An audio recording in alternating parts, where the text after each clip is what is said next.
Está no ar. Gente que Fala. O melhor programa de debates do rádio brasileiro.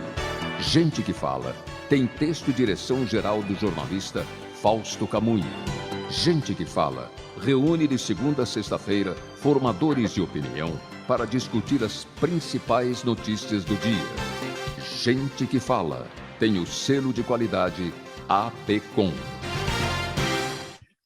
Olá, boa tarde. O programa Gente que Fala está começando ao vivo pela AltV, a TV da internet e também pelas redes sociais, imagens do Instagram, do Facebook, do nosso canal no YouTube para você acompanhar a nossa jornada de hoje até a 1 da tarde. Curta, comente, compartilhe a transmissão do programa Gente que Fala.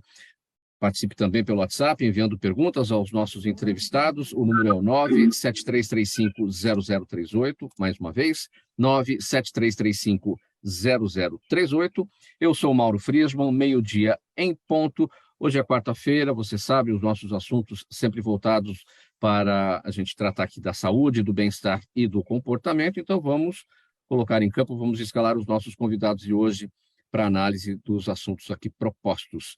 Doutora Sônia Palma, médica psiquiatra da Associação Brasileira do Déficit de Atenção, ela também é professora de psiquiatria da Unisa. Como está, doutora Sônia? Bem-vinda mais uma vez, obrigado por colaborar sempre com a gente. Muito obrigada pelo convite, mais uma vez estar com vocês, vai ser um excelente programa. Obrigada. Obrigado, doutora Sônia Palma. Também com a gente a Fabiana Toledo, ela é esteticista e proprietária da Sobrancelharia. Tudo bem, Fabiana? Bem-vinda, boa tarde, como está? Tudo bem, boa tarde, muito obrigada. Seja bem-vinda.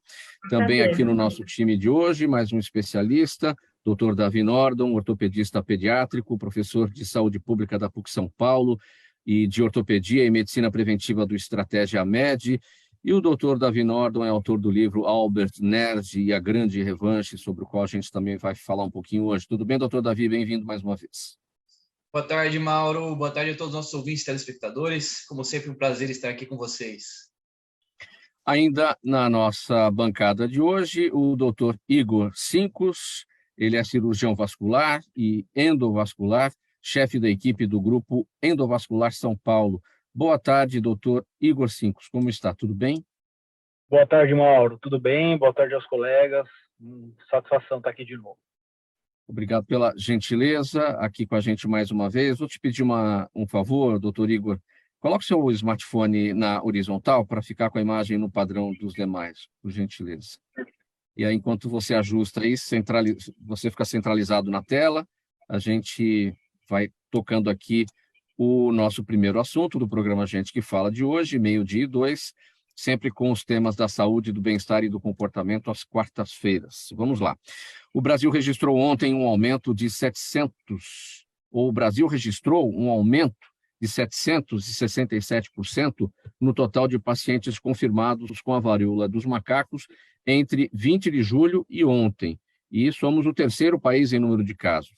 O Ministério da Saúde já contabilizou 3.896 diagnósticos positivos, ao mesmo tempo em que a soma cresce, a abrangência da faixa etária também aumenta e nesta semana o país teve a confirmação dos primeiros 2 casos da monkeypox em bebês com menos de 1 ano de idade. Doutora Sônia Palma, a palavra é prevenção, né? Esse é o caminho, correto? A prevenção, né, cuidado, principalmente com o contágio, que ele é um contágio muito de pessoa para pessoa, né? Então precisa realmente se pensar como é que vai fazer essa prevenção, porque quando a gente fala em pandemia da Covid, a gente punha máscara, né? Mas agora com esta transmissão tão próxima, fica um pouco mais complicado. Então, os primeiros sintomas é correr realmente à recomendação, né, do nosso Ministério da Saúde, aos primeiros sintomas, dúvidas, recorrer a um especialista para que ele possa fazer o diagnóstico, né? E o fato agora, né, desses primeiros casos em bebês com menos de 1 ano de idade, se esperava, além do aumento, também o aumento na quantidade de casos, esse aumento na abrangência de faixa etária? Sim, né? Porque se é contágio, né, próximo por cutículas, por pele, contágio de pele, é possível que as crianças comecem a pegar, principalmente se você pensar, por exemplo, fiquei pensando quando vi a notícia em creches, né? Onde as crianças ficam o tempo inteiro com muito contato entre elas, escolas primárias onde as crianças se tocam muito, sem muita higienização. Eu tenho a impressão que esses números irão aumentar bastante. Então, de novo, não sei se a prevenção só, mas também as pessoas saberem os sintomas, né, e correrem para uma avaliação médica o mais rápido possível, incluindo as crianças. Não pensar que criança não pega, então não vamos avaliar. Tem que avaliar também, e os pediatras têm que estar alerta para isso.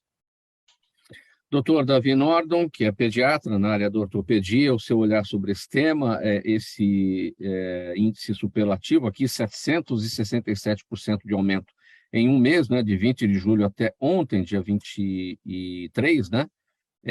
E agora o fato de bebês com menos de um ano também serem afetados aí pela doença. Quando você fala 700%, é um número que assusta, né?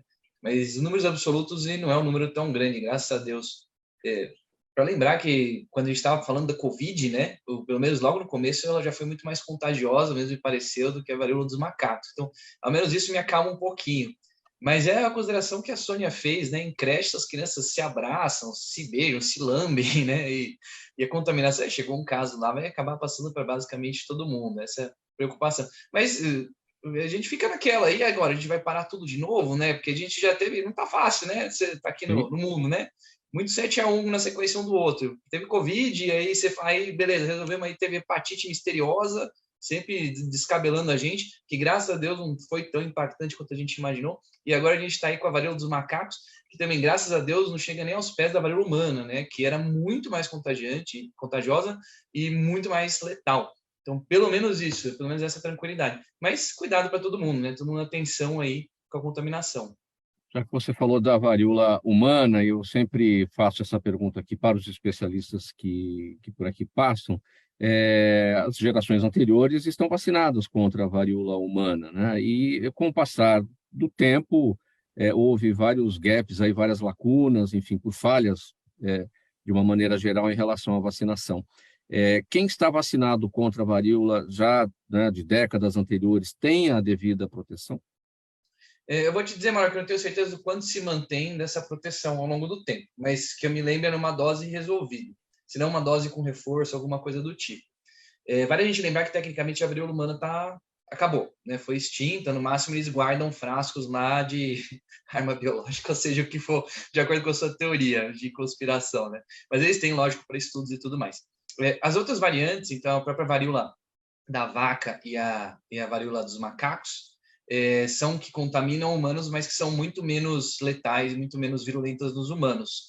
Lembre que a vacina começou justamente porque, tentando tratar a varíola humana, eles pegaram a varíola da vaca, eles viram que quem ordenhava a vaca e tinha contato tinha uma proteção contra a varíola humana, então eles acharam uma forma de usar isso, né, a varíola da vaca, para criar uma vacina para a gente da varíola humana. Então, essa é a ideia. Quer dizer que você tendo a vacina contra a varíola humana, muito provavelmente, acredito que você esteja protegido da varíola dos macacos. Nós que não tomamos, eu, por exemplo, não tomei vacina de varíola, que eu saiba. Acho que na minha época já estava extinto e não dava mais. Então, eu estou suscetível, mas lembrando disso, a varíola é totalmente diferente da varíola dos humanos. Então, menos virulenta, menos letal, menos contagiosa. Há uma dificuldade no entendimento em relação à varíola humana, a varíola dos macacos. A varíola não é a mesma, uma vez que a varíola não é dos macacos. O macaco é hospedeiro, é vítima da doença, tanto quanto os humanos, né? Então, tanto que as autoridades de saúde recomendam que nem se fale a varíola dos macacos para não criar aquele estigma em relação ao animal, e que a gente deve dizer monkeypox, né? A varíola não é a mesma, pelo fato de tanto o macaco quanto os seres humanos serem hospedeiros do mesmo vírus? Eu acredito, corro o risco de falar alguma besteira, tá, Mauro? Porque acaba não é tanto minha área de expertise, talvez se os outros puderem contribuir, souberem mais que eu, mas acredito que sejam vírus diferentes, embora provavelmente da mesma família. Então, tipo variantes que a gente tem de gripe e tal, do jeito que a gente tem febre amarela silvestre, urbana, tem algumas diferenças entre si, subtipos de dengue, acredito que a varíola, quando a gente fala de outros animais e a nossa, seja efetivamente diferente, ou a preocupação seria bem maior, né, com relação à contaminação e tudo mais. Doutor Igor Sincos, seu entendimento sobre esse tema, esse crescimento importante aí que vem sendo registrado, né, no contágio, e esse aspecto também da vacinação, né, para quem já tomou, né, na época, vamos tratar aqui como varíola humana, quem já tomou na época, e décadas atrás, se essa proteção está valendo. Essa também não é minha área de expertise, né? É melhor não comentar tão a fundo isso daí. Só é importante ressaltar que, do ponto de vista vascular, né, o COVID no começo tinha muita complicação, muita trombose, e graças a Deus a varíola do macaco nós não estamos identificando nenhuma complicações do nível que teve no início da COVID, entendeu? Que nos deixa um pouquinho mais tranquilo. E em relação à quantidade de casos também, né, em porcentagem subiu muito, mas como o meu colega falou, em número absoluto, é algo que a gente tem que manter atenção, ficar de olho, né? Mas não é para entrar em pânico, em desespero, nem nada, meu. Vou te pedir uma gentileza, doutor Igor. Venha mais para a esquerda, para você ficar um pouquinho mais centralizado na tela. E na sua área, na parte vascular, endovascular, há algum receio de algum tipo de sequela provocada a partir da varíola dos macacos? Não tem nada a ver com a parte vascular, não é essa a nossa preocupação. Seu entendimento, Fabiana Toledo. Fala, doutor Davi. Se eu puder agregar só, aproveitei para dar uma pesquisada nesse tema. Eu também. Semelhanças entre... Quer falar, Sônia? Então, pode falar. Não, eu estava vendo rapidamente que, na verdade, é aquilo que você falou. Ele é muito mais branda, é muito menos contagiosa que a humana, né? Apesar das semelhanças todas. E como você falou, está erradicada há 40 anos a varíola humana, né? Então, não são, apesar de terem alguma semelhança, o comportamento das duas doenças são totalmente diferentes. Foi o que você falou, né? A mesma coisa que você colocou. Parece que essa semelhança do vírus é de 90%.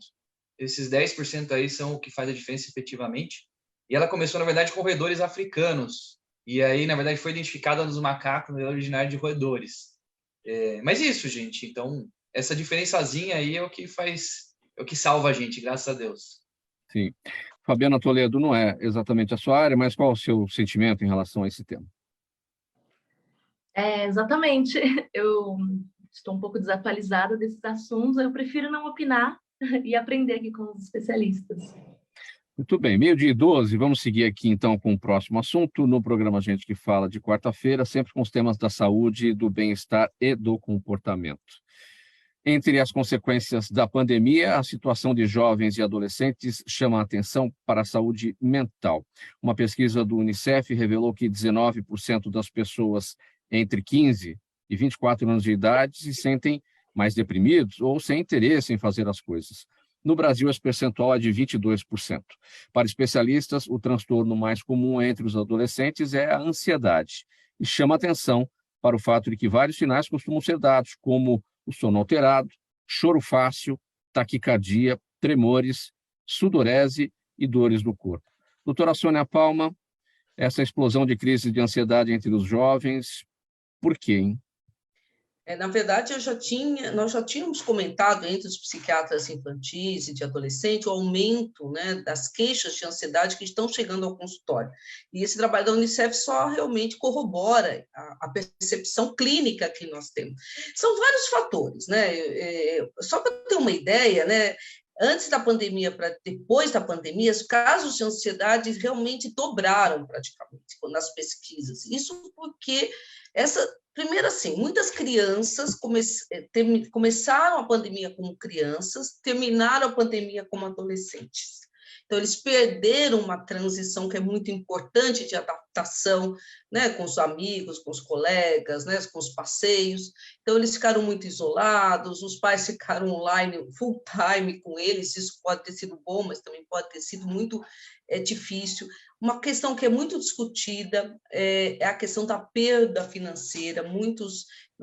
Existe realmente houve uma acentuação, né, das desigualdades sociais os pais enfrentaram muitos problemas financeiros, aumento de uso de telas, que já é considerado um fator de aumento de depressão e ansiedade. Uma outra coisa muito importante que levou à questão do aumento da ansiedade era o medo da própria Covid, o medo dos pais adoecerem, dos pais morrerem. Né? Então, isso, quando terminou, terminou, né? Não vou dizer que terminou, mas quando voltou a vida, né, fora de casa, né, voltaram à escola, muitas crianças que chegam hoje ao consultório relatam uma dificuldade, às vezes, até de sair no corredor de casa, no quintal, ainda com medo do próprio Covid, não querem ir para a escola. Eu recebo, assim, vários pedidos de afastamento da escola, porque as crianças chegam na escola, isso que você falou, começam a ter taquicardia, sudorese, falta de ar, passam mal, tem que voltar para casa. Então, tem muitas crianças e adolescentes afastadas da escola por sintomas ansiosos. E os fatores são esses, né? Então, lógico, o que a gente tem que investir são nos fatores protetivos, naqueles fatores que vão dar segurança para essas crianças. Então, aí a psicoterapia, muitas vezes mesmo a medicação, é necessária para poder contornar todo esse quadro que, né, que está aparecendo agora na pós-pandemia. E qual é a porta de saída desse problema, doutora Sônia Palma? A saída é investir, né, nas questões protetivas, então orientar familiares, a questão da psicoeducação, explicar, né, que nós estamos num outro momento dessa pandemia, as escolas estarem preparadas. Muitas escolas, quando os adolescentes e crianças retornaram, fizeram um grupo de discussão, de debate, né, para uma reinserção. Dentro dessa psicoeducação, explicar realmente que essas crianças que viraram adolescentes, elas vão chegar à escola com alterações físicas, espinhas, né, mais gordinhas, mais magras. Outras crianças voltaram para a escola com questões ligadas a gênero. Então, as escolas já me chamaram algumas vezes para discutir isso. Então, era a menina que volta, mas quer ser chamada como menino e vice-versa. Como é que a escola vai fazer isso 2 anos depois? A relação com os coleguinhas, a relação com a escola, a relação com os professores. Então, Mauro, precisa de um amplo debate, eu acho e acho que as escolas estão fazendo mais ou menos isso, mas também momentos de falar isso como nós estamos colocando isso agora, que é ter um pouco de paciência e muita didática, muita psicoeducação para poder conter um pouco esses quadros ansiosos. Agora, a ajuda profissional necessária, e ela é multidisciplinar, não é só o psiquiatra, também tem o psicólogo, tem outros profissionais envolvidos aí para criar um conjunto de ações, né? Exatamente. Eu acho que assim, tem 2 níveis, né? Na escola, eu acho que a questão da escola, como, por exemplo, eu fui chamada para dar palestras na escola, para poder contextualizar, junto com os professores, essa situação, né, do retorno da escola, mas no nível mais individual, a questão do psicólogo é fundamental, do psiquiatra para casos mais graves, e a questão do professor particular ou um psicopedagogo, lembrando que essas crianças tiveram um déficit, né, importante na questão do aprendizado nesses 2 anos, e ficaram alguns gaps, né, algumas falhas que vão repercutir. Provavelmente, essas questões pedagógicas vão levar alguns anos para serem realmente resolvidas. Então, quanto mais rapidamente as escolas adotarem revisões, os professores, os pais que puderem contratar professor particular, um psicopedagogo para dar, né? Sim. E um outro problema, você está falando da ansiedade, mas eu queria um segundinho falar de 2 coisas muito importantes que a gente tem observado, que são os autistas, que a gente chama de autista-like, ou seja, crianças que, por conta da pandemia, parecem autistas, mas não são, e os transtornos do déficit de atenção e hiperatividade, like também, parecem, mas não são. Foi mais pela reclusão, pela não terem frequentado a escola e compartilhado com as outras crianças. Então, são outros 2 diagnósticos importantes que precisamos estar atentos. Ainda sobre o atendimento, doutora Sônia, como é que está o setor público para o acolhimento desses jovens, dessas crianças, desses adolescentes? Porque muitas famílias não têm condições de um atendimento particular ou do plano de saúde. Como é que está esse trabalho? Sendo que muitos desses pacientes são oriundos da escola pública, Sim. né? Então, eu fiz muito tempo, né? Eu me aposentei fazendo parte da assessoria de saúde mental da prefeitura. Eu estou afastada há algum tempo, eu não sei muito profundamente. Mas na região que eu trabalho, né, lá da Unisa, o que a gente tem observado não tem uma programação específica. Lá na Unisa, que a gente atende crianças de baixa renda, a gente tem observado muita falta, absenteísmo escolar, e eu não sinto um programa de reinserção dessas crianças. Eu estou falando de uma região específica de Santo Amaro, eu não posso generalizar para o município todo. Eu não sei se tem. Os particulares, muitas escolas têm, mas realmente a rede pública, de onde as minhas crianças vêm para o ambulatório, eu não sinto, não percebo, e as mães colocam que não tem uma abertura para muita discussão. A gente está falando das consequências da pandemia, daquilo que é decorrente do isolamento, enfim.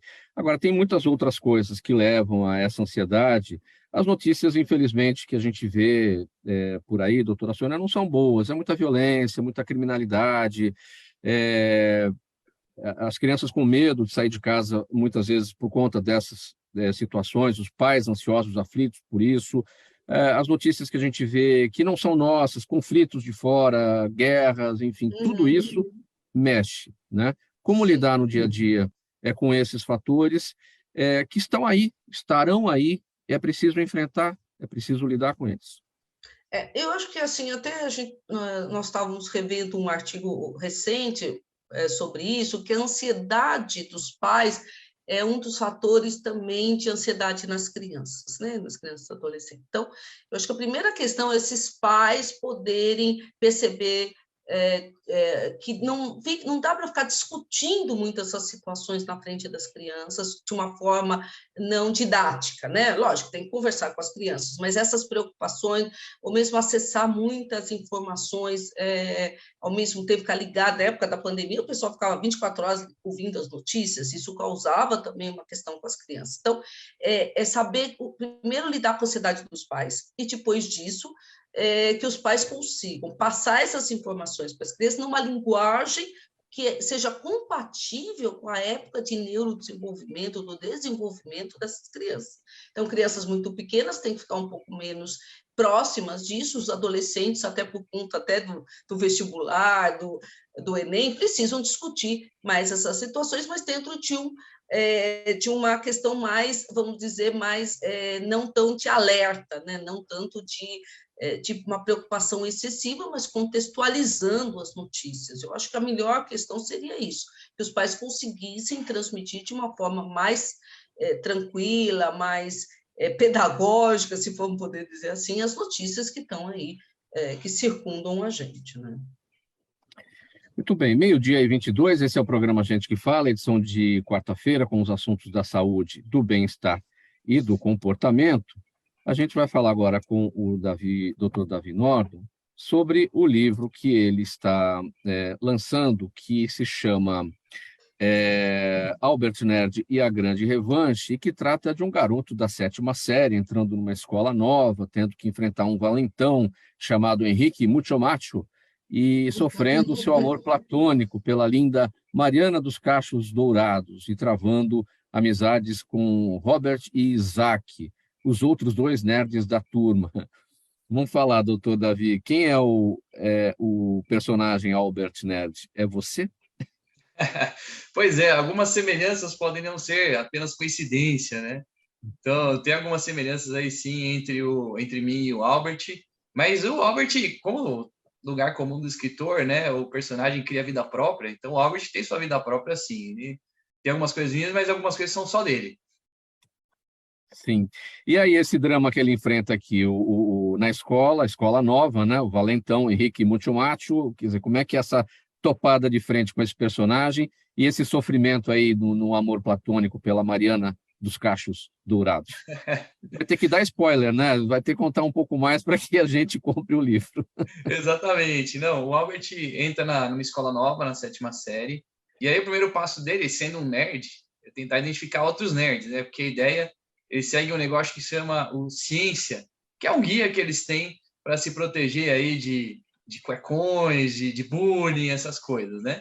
Então, ele segue, e aí uma das regras do Ciência é você encontrar outros nerds para você poder se juntar no grupo e ficar pelo menos um cardumezinho um pouco mais resistente contra os tubarões, né? E aí ele já acha logo de cara o Robert e Isaac, que são os dois amigos dele aí que vão ajudar, os fiéis escudeiros aí, tipo o Sancho Panza e o Dom Quixote.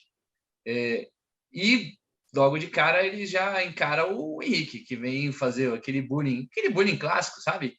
De pedir dinheiro do lanche, de mandar amarrar o tênis, essas coisas que a gente infelizmente ainda vê por aí, tirando o sarro dele justamente por ele ser nerd e tudo mais. E como todo bom nerd, ele vai ter a sua heroína, né? A sua donzela, que é a Marina dos Cachos Dourados, aí a deusa dele, que ele compara às vezes com a própria Dulcinea do Dom Quixote. Então, o amor platônico dele, que ele tenta e, lógico, falha miseravelmente sempre em impressionar, né? Eu estou aqui no site da Amazon, doutor Davi, vendo a capa do livro. Você está com ele aí para mostrar para a gente? Enfim, é todo desenhado, a capa, né? Tem uns desenhos a lápis, desenhos bem infantis. A leitura é infantil, é infanto-juvenil? É uma leitura infanto-juvenil mesmo, acho que mais para juvenil, na verdade. Começa aí com uns 10 anos e vai embora, como eu digo, crianças até 99 anos, né? Depois disso fica um pouco difícil de ler por causa da vista. Mas começa aí com principalmente adolescentes. E a gente teve e na verdade, só para dizer uma curiosidade sobre essa imagem, eu não consegui mostrar porque eu me sacaneei com o fundo aqui. Mas essa imagem, quem desenhou fui eu mesmo. E o pessoal da editora gostou tanto que manteve essa. Você vê que minha capacidade de desenho é equivalente de uma criança de 12 anos, né? Então, tá aí, foi compatível. Mas foi proposital? Esses desenhos foram propositais ou é a sua forma de desenhar? Você quis fazer um desenho bastante infantil ou é a sua forma, de fato, de desenhar? Eu podia dar a resposta honesta de que, assim, a resposta que, na verdade, não honesta de que era para ser compatível, assim, porque é o Albert, eu sou um desenhista super bom, mas não, eu desenho muito mal, gente, isso é tipo o melhor que eu consigo fazer, que é equivalente a uma criança de 12 anos. Mas assim, foi bem compatível de qualquer forma, porque a imaginação dele, então o pessoal que eu não consegui mostrar, mas o pessoal que for ver a capa, tem ele lutando contra o Henrique num ringue, ganhando, tem ele como um cavaleiro e a Marina no castelo com o dragão lá, protegendo ela, tá? Então é bem isso da imaginação de criança mesmo. E ele tem problemas ortopédicos, não? Já que você é médico, pediatra, ortopedista? Ele não, mas no 5º volume teremos uma criança com problemas ortopédicos, sim. Porque, na verdade, Mauro, isso é uma coleção. Esse é o primeiro. Já escrevi o 5º volume? No 5º volume, teremos. Ainda no primeiro, é isso. Isso, esse é o primeiro. E a gente teve uma experiência muito legal, 2 experiências muito legais. Eu escrevi esse livro em 2013. Então, já está ficando velho, já tem quase a idade do Albert esse livro. Mas foi publicado agora ano passado. Quando eu escrevi, a gente testou numa escola pública. E a aceitação dos alunos foi tão legal que eles vieram me dar o feedback fantasiados dos personagens. Eles vieram com a bomba de asma, né? Outros de valentão, outros com óculos, tá? Imitando Albert. E a segunda experiência foi que minha filha mais velha, que é bem crítica com o que eu escrevo, ela disse tudo que eu escrevo é uma porcaria, né? Ela gostou tanto que está me azucrinando para escrever o 5º. Então ela leu esse, leu os outros, e aí está me perturbando que ela quer saber o que acontece. Eu perguntei a respeito do pé chato, porque a gente tinha esse tema aqui separado para você falar também. De alguma maneira, esses problemas ortopédicos da infância, já que a leitura é infanto-juvenil, ele serve também para levar esse tipo de informação? Serve de cartilha para esses assuntos relacionados com a ortopedia da criança, não? Olha, eu tento sempre colocar alguma coisa interessante e trabalhando esses aspectos nos livros, nas coisas que eu escrevo. Especificamente do Albert, esse primeiro a gente focou mais no bullying. Depois você vê que na continuação, né, o 2º volume, a competição de ciências, então ele trabalha o trabalho de conceito em grupo, aquela briga de ego, porque você imagina que é um monte de nerd brigando por uma competição de ciência, para ter o melhor projeto e tudo mais. No terceiro, na verdade, é Albert Nerd em como conversar com as garotas, então esse problema que eu tinha muito isso, muita timidez, especialmente falar com meninas, né, e a aventura do Albert nisso. E aí no 4º volume é ele e o outro nerd, que ele, mais uma vez, aí falando de amizade e tudo mais. No 5º, a gente vai trabalhar dessa parte de inclusão, de deficiência física e problemas ortopédicos. Sim. E você superou essa questão da timidez, porque era com as garotas, e agora hoje você fala na internet aqui, ó, de cara ao vivo, sem nenhum tipo de problema. Timidez zero, né? Você vê que isso foi muito treino, viu, Mauro? Porque quando eu estava na escola, eu era muito travado, muito. E o meu sonho sempre foi justamente isso, fazer essas coisas em público, programa de rádio, de TV, de ser professor. Então não dava para eu ser sendo tímido, né? E aí eu me esforcei a trabalhar nisso. Bom, estou vendo aqui, existe o livro físico, capa comum, e também o e-book e o Kindle, né? Estou vendo aqui na Amazon, é isso aí? Exatamente, temos as duas opções. Você vai lá na Amazon, é super fácil de achar. Você pode colocar meu nome ou pode colocar o nome do livro. Das duas formas vai aparecer. Isso, comprar e vai chegar o físico em casa. Eu sempre gosto muito de livro físico. Eu gosto de ter na biblioteca lá de casa e guardar.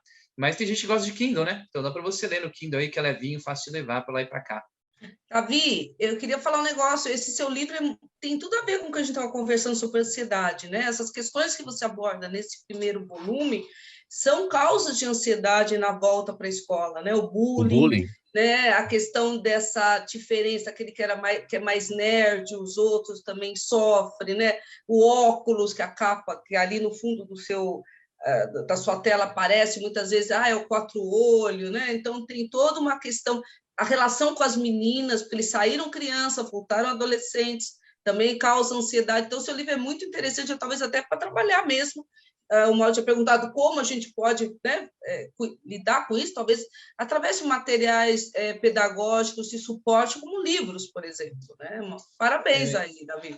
Obrigado. Esse livro tem uma abordagem bem legal dessas coisas mesmo, e é interessante quando leram, as professoras leram, falaram com os meninos e tal, ela me veio um comentário que eu não tinha percebido, assim, ela falou, nossa, como o Albert é solitário. E é engraçado que ele refletiu algumas coisas da minha infância, eu falei, puxa vida, eu nunca percebi que para mim era uma coisa normal, mas como esse Albert, como eu era solitário, né? Tanto eu como o Albert éramos muito solitários. Então, justamente, trabalha outros aspectos que às vezes você nem vê na superfície, assim, mas quando você vai estudar melhor a obra, né? E Albert, por quê, doutor Davi? Cada um deles é em homenagem a um cientista. Então, o Albert é, lógico, do Einstein. O Robert é do Robert Hooke, que era o inimigo mortal do Isaac Newton. Então, você tem o Robert e o Isaac. E a gente vai ter outros também. Tem o Charles, em homenagem ao Darwin. Tem a Clarice, em homenagem a Clarice Lispector. Então, cada personagem nerd tem aí um nome em homenagem a pessoas famosas, cientistas. Muito bem, então está dito, está dado o recado, o nome do livro do Dr. Davi Nordon, Albert Nerd e a Grande Revanche, aí nas principais livrarias e nos sites das livrarias também. Pessoal, 12h32, a gente vai fazer uma parada breve, água para todo mundo, vamos molhar a goela e aqui depois a gente volta com a sequência dos assuntos. Até já. Os melhores trabalhos de comunicação nunca abrem mão de um excelente instituto de pesquisas. A Orbis é um instituto de pesquisas que une precisão e confiabilidade estatística com a mais alta tecnologia em pesquisas do mercado. Na sua próxima pesquisa, se eu fosse você, chamava Orbis. Até porque o sucesso é consequência direta da informação que você tem e o que você faz com ela. Faltando 27 minutos para 13h, estamos de volta, ao vivo, pela UTV e também pelas redes sociais, as imagens do Instagram, do Facebook, do nosso canal no YouTube. Este é o programa Gente que Fala, de quarta-feira, sempre com os assuntos nesse dia voltados para as questões da saúde, do bem-estar e do comportamento. Agora vamos falar com a Fabiana Toledo sobre o seguinte. Há 6 anos, ela, Fabiana, que é esteticista, treinava na academia quando sentiu um formigamento no braço e na perna esquerda e uma dor intensa na cabeça. Foi levada com urgência ao hospital, onde descobriu ter malformação arteriovenosa, doença cerebral rara, caracterizada pela presença de um enovelado de vasos anormais que se interpõem entre artérias e veias. Com o risco da cirurgia, adiada 2 vezes devido à gravidez, a Fabiana decidiu viver com a doença, a sigla é MAVE, malformação arteriovenosa, e se especializar cada vez mais numa área, a micropigmentação e design de sobrancelhas, que é o trabalho que ela desenvolve hoje, e numa atividade que ela se tornou grande referência profissional. Então, como é que tudo aconteceu, Fabiana? Vamos explicar aqui para a nossa audiência esse seu problema vivido e que você convive agora bem com ele. Sim, então, estava na academia, né? Fui treinar pela primeira vez na vida. Já tinha minha primeira filha, ela tinha 4 aninhos. E do nada eu comecei a sentir uma dor na cabeça muito forte, fora do normal, assim, eu nunca tinha sentido daquela forma. Fui para o hospital e fui diagnosticada com um acidente vascular. E aí começou as pesquisas, né? Porque com 23 anos eu estava na época, não é normal, né? Assim, do nada. E aí encontramos a doença, fiquei internada, enfim. É uma longa história, mas a conclusão é que acabei não operando devido ao risco da perda de memória. E por isso o meu médico, o Dr. Félix, preferiu estudar melhor meu caso para eliminar um pouco essa porcentagem, que era de 90% de chance que eu ia perder a memória. E nesse período eu fiquei em repouso, sem atividade física, sem esforço nenhum.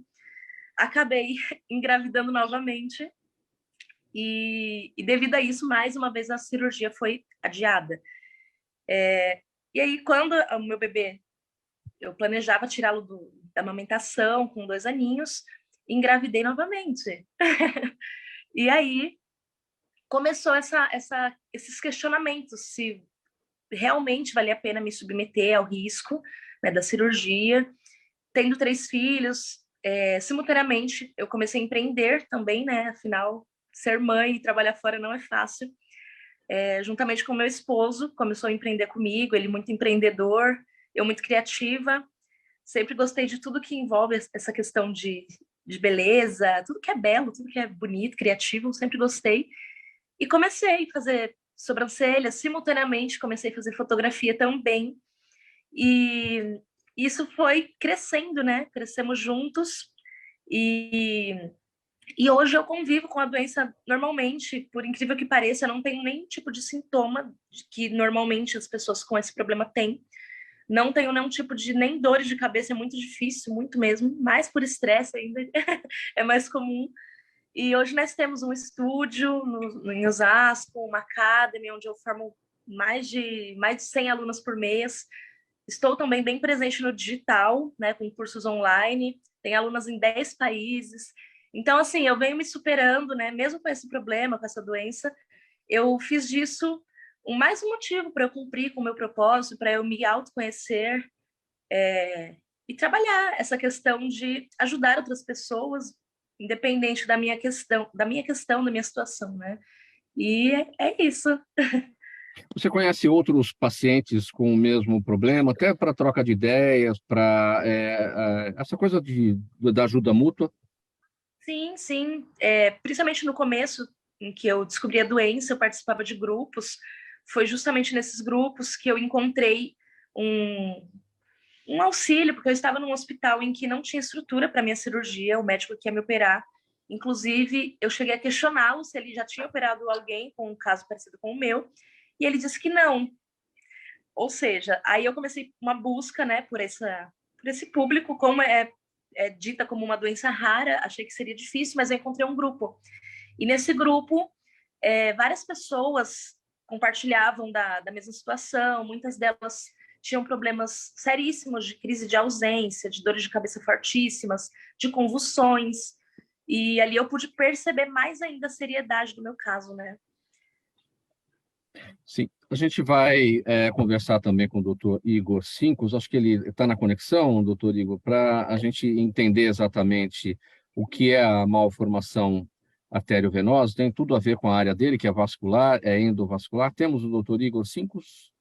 Oi, Mauro, eu estou aqui, eu só tive que desligar o vídeo, porque eu estou em trânsito, que nós estamos em retaguarda no hospital, estou indo auxiliar um colega que está com uma emergência lá. Mas eu estou no carro e posso comentar e conversar, tudo bem? Tudo bem, vamos tentar então esclarecer a malformação arteriovenosa, como eu destaquei aqui, a sigla MAV, né? Então, eu li aqui na nossa nota um enovelado de vasos anormais que se interpõem entre artérias e veias. A gente precisa entender, acho que primeiramente, o que são artérias e veias. Artérias trazem o sangue do coração para os órgãos, né, com oxigênio, e as veias levam de volta sem oxigênio para o coração. Enfim, e aí como é que essa comunicação entre artérias e veias, como é que isso é feito pelos capilares, né? Como é que isso funciona e como é que essa malformação ocorre? Bom, primeiramente, malformação vascular, ela é bem comum, tá? Pode ter malformação vascular das artérias, né, como você falou, das veias, pode ser uma comunicação anômala entre artéria e veia, que são casos de fístula arteriovenosa, que é o caso da Fabiana. Existem malformações venosas, existem malformações vasculares tumorais. Então, todo mundo já viu um nenê que nasce com uma manchinha vermelhinha, que às vezes cresce, são os hemangiomas. Hemangioma é um tipo de malformação vascular, né? No caso da Fabiana, ela tem uma malformação arteriovenosa. O que acontece? O nosso coração contrai e ejeta o sangue sob pressão pelas artérias, que a gente sente a pulsação. É o mais importante, que leva oxigênio, né, e nutrientes para os tecidos.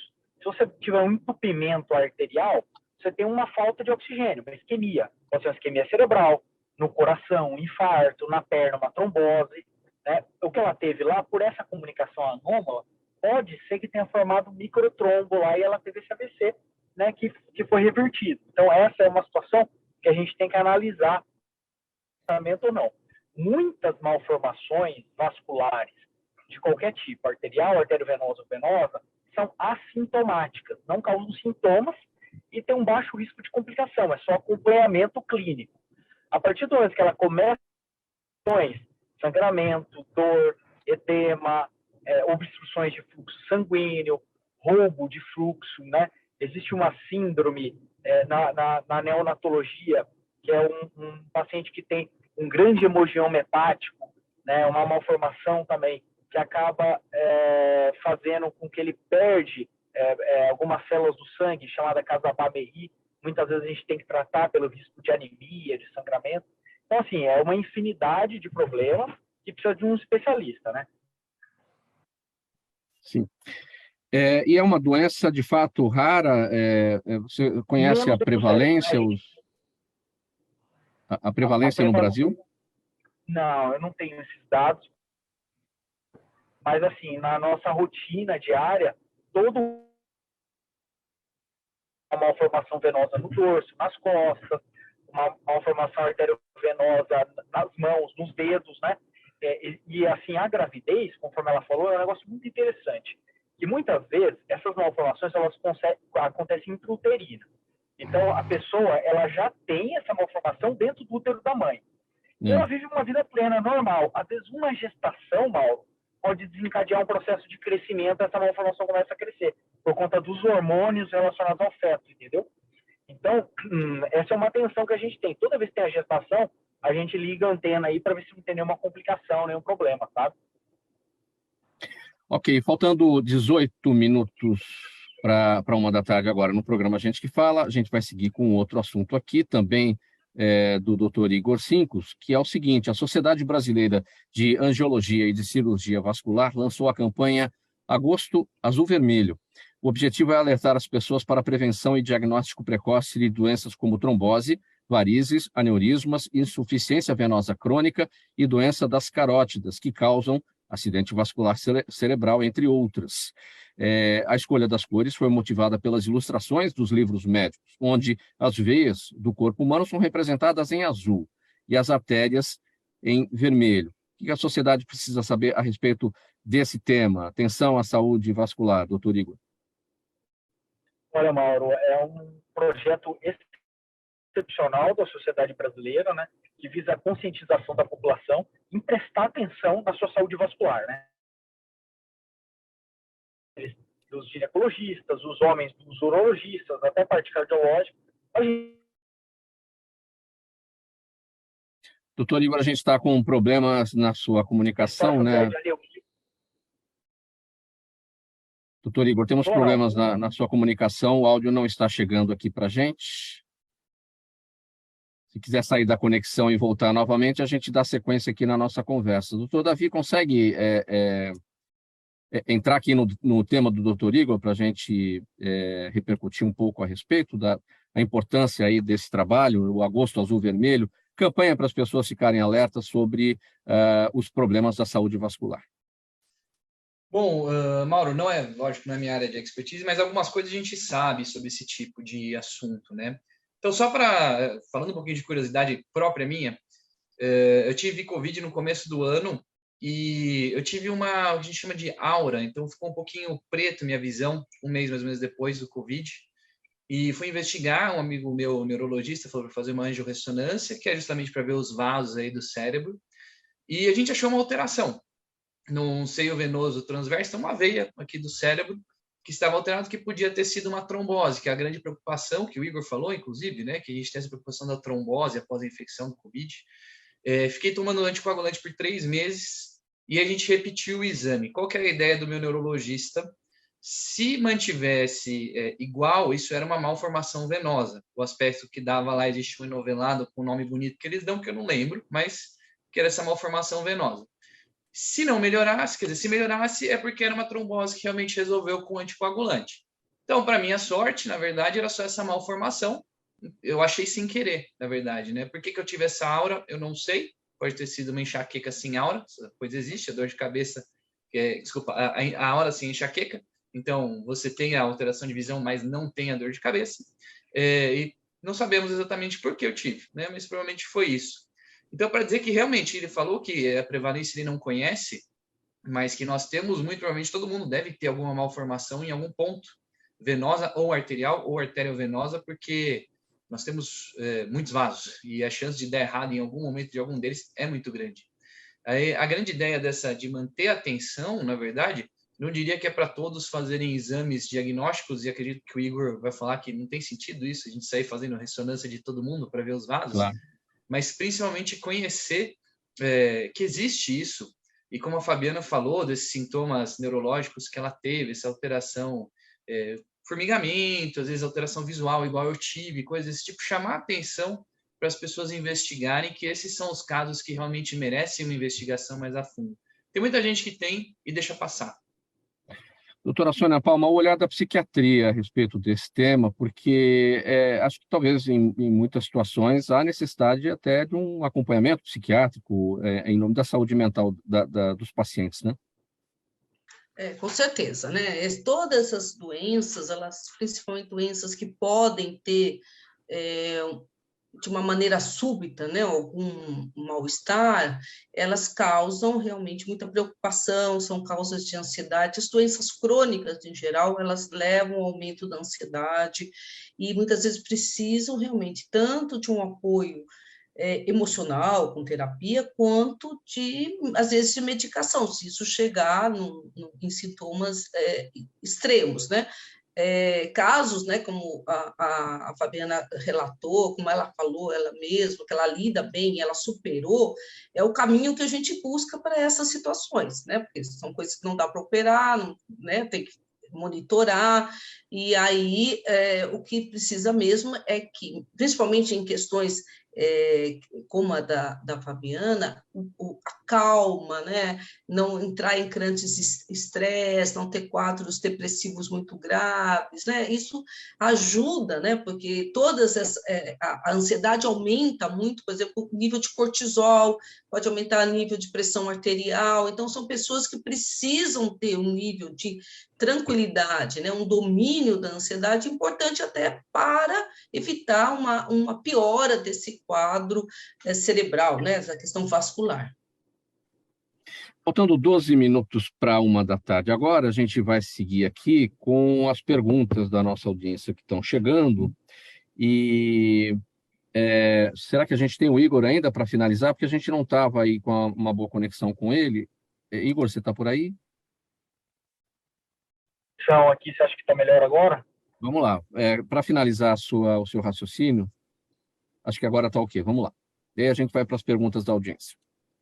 Tá bom. Então, o Agosto Azul e Vermelho é um projeto excepcional da sociedade brasileira, visando essa conscientização.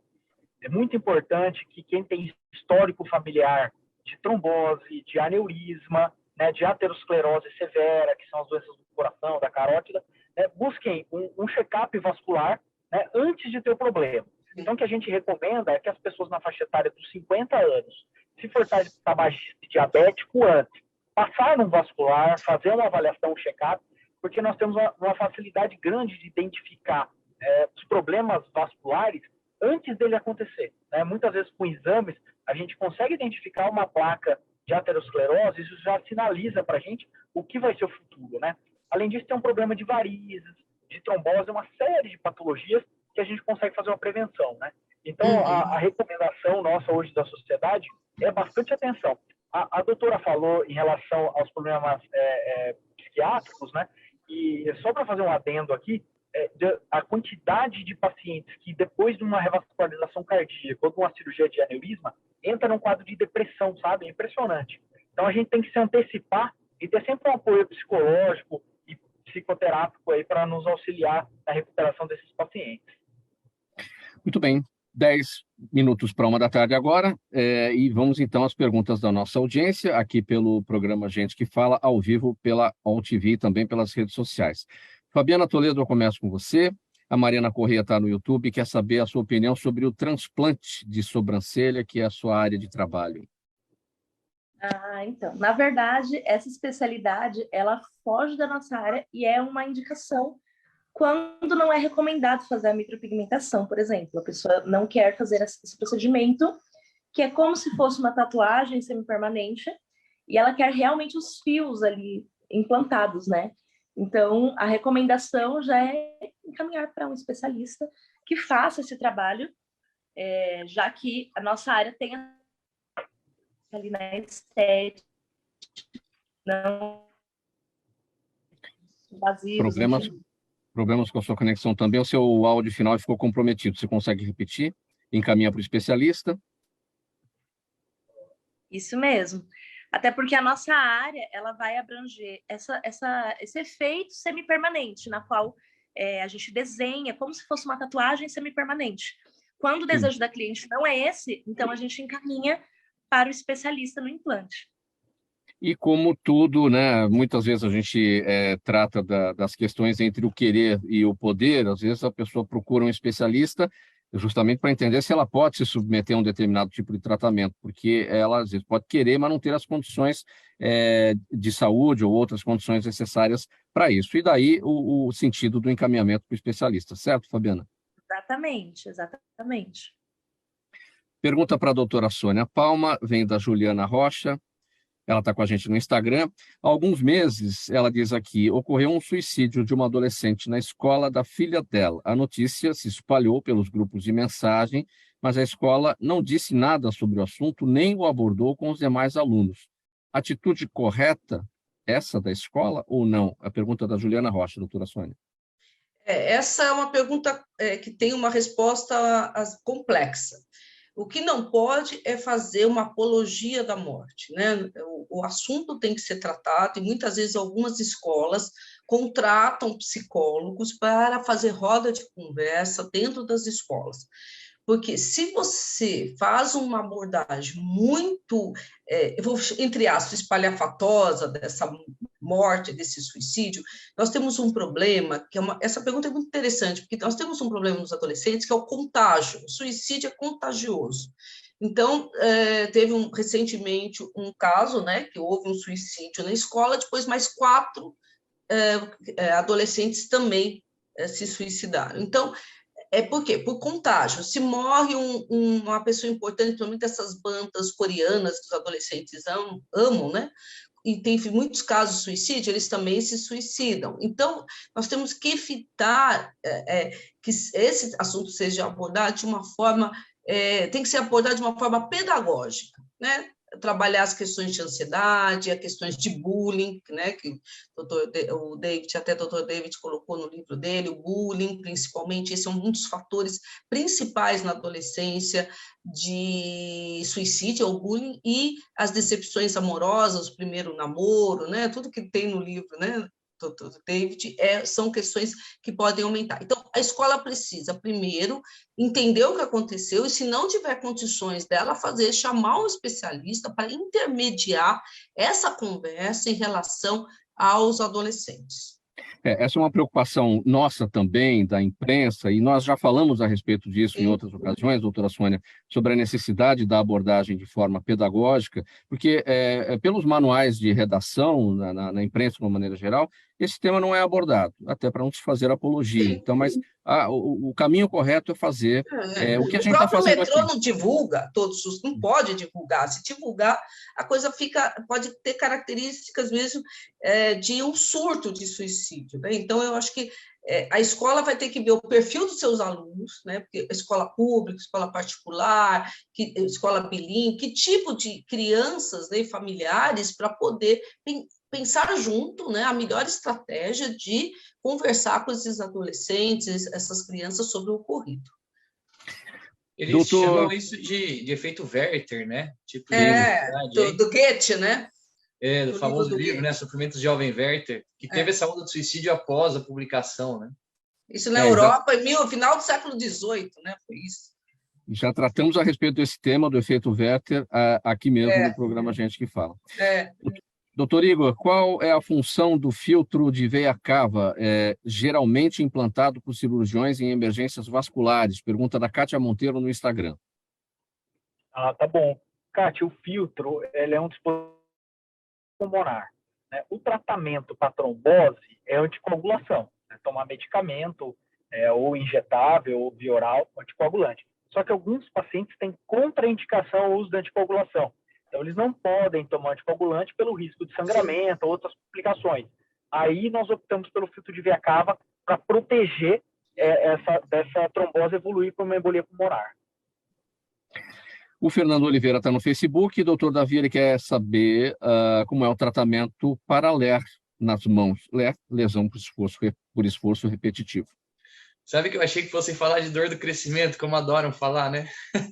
Mas falando de LER, LER, na verdade, é esforço repetitivo, geralmente uma tendinite, uma tenossinovite, que a gente chama, por fazer um esforço repetitivo como digitar, ou sei lá, tocar violino, ou seja lá o que for que você queira. A gente basicamente faz evitando esse esforço, imobilizando o membro, e aí com um analgésico anti-inflamatório e um período de fisioterapia depois. Eu mesmo tive uma LER, uma tendinite aqui do punho, por puxar ferro e por fingir que eu tocava violino e me ferrar. Por falar, já que você falou da dor você destacou aí a dor do crescimento, esse raciocínio vale para a dor do crescimento, o famoso Ausgutschlatter. São coisas distintas. A dor do crescimento é uma dor que, na verdade, não tem relação com o crescimento, mas ela acontece na fase entre os 4 anos e a puberdade, e é por causa de um osso imaturo que tem uma sobrecarga. Não tem muito como você evitar, porque a gente sabe que tem relação com esforço, mas mesmo criança que às vezes não fez esforço nenhum vai ter essa dor no final do dia. Por outro lado, o Ausgutschlatter é uma osteocondite, é uma inflamação do osso onde se insere o tendão patelar, lá no joelho, que acontece em adolescentes, pré-adolescentes. Também ela se relaciona um pouco à sobrecarga também, mas ela é um pouco diferente. E aí, no caso, sim, a gente vai evitar o esforço, geralmente evitar esportes de chute e salto, então basquete, futebol, karatê, até melhorar. E é basicamente sintomático, ela melhora sozinha, é só você não atrapalhar que ela melhora. Eu lembro bem disso, doutor Davi Nordon, porque eu tive os Ausgutschlatter, isso doía a beça, fiquei afastado da atividade física, da educação física da escola, enfim, até melhorar, né? Pessoal, faltando 3 minutos para 1 da tarde, vamos para as despedidas, a mensagem final de cada um e os canais. Doutor Nordon começa. Bom, pessoal, foi um prazer falar com todos vocês, muito divertido, como sempre, esse programa. Se quiserem me encontrar nas redes sociais aí, @dr de doutor, Nordon é igual antivírus, mas com D. Legal. Doutor Igor Sinkos, sua despedida e seus canais. Mauro, obrigado novamente, uma satisfação estar aqui com os colegas. O meu Instagram é @drigor_Sinkos. Colocar doutor Igor Vascular vai aparecer. Obrigado. Muito bom. Fabiana Toledo, sua despedida e seus canais. Agradeço, né, por essa conversa, oportunidade, foi um prazer para mim. E o meu Instagram é Fabiana Toledo, PMU. Fabiana Toledo, PMU. E faltou quem aqui? Doutora Sônia. A sua mensagem final e seus canais também. Eu já estou seguindo a Fabiana para as sobrancelhas todas, já comecei a seguir. Mulher, né? Mas eu queria agradecer, sempre é um prazer estar com vocês, um programa maravilhoso. O meu Instagram é @soniapalma.psiquiatra, tem vários vídeos, lives que tem sobre alguns assuntos que a gente comentou aqui. Muito obrigada pelo convite. Obrigado pela presença de vocês nesta edição do programa Gente que Fala de quarta-feira, com os assuntos da saúde, do bem-estar e do comportamento, aqui em nome de toda a nossa equipe. Um abraço a vocês. Participaram com a gente hoje doutora Sônia Palma, médica psiquiatra da Associação Brasileira do Déficit de Atenção e professora de psiquiatria da Unisa, o doutor Igor Sincos, cirurgião vascular e endovascular, ele é chefe de equipe do Grupo Endovascular São Paulo, Fabiana Toledo, esteticista, proprietária da sobrancelharia, e o doutor Davi Nordon, ortopedista pediátrico, professor de saúde pública da PUC São Paulo e de ortopedia e medicina preventiva do Estratégia Med, autor do livro Albert Nerd e a Grande Revanche. O programa Gente que Fala é uma realização da ABCOM, no apoio técnico da UTV, o Sérgio Oliveira. Valeu, Sérgio, aí, pelos trabalhos, pelo apoio. Apresentação minha, Mauro Friesman, pauta e redação do Pedro Schiavon, Zenilda Salvato, nossa diretora de produção, o jornalista Fausto Camunha, nosso diretor-geral, na UTV, a direção-geral do Alberto Luchetti. E você, do outro lado, espectador, internauta, a razão da nossa presença aqui todos os dias, muito obrigado pela audiência. A gente volta a se falar amanhã aqui pela UTV, a partir do meio-dia, ao vivo e também pelas nossas redes sociais. Abraço a todos, tchau, tchau.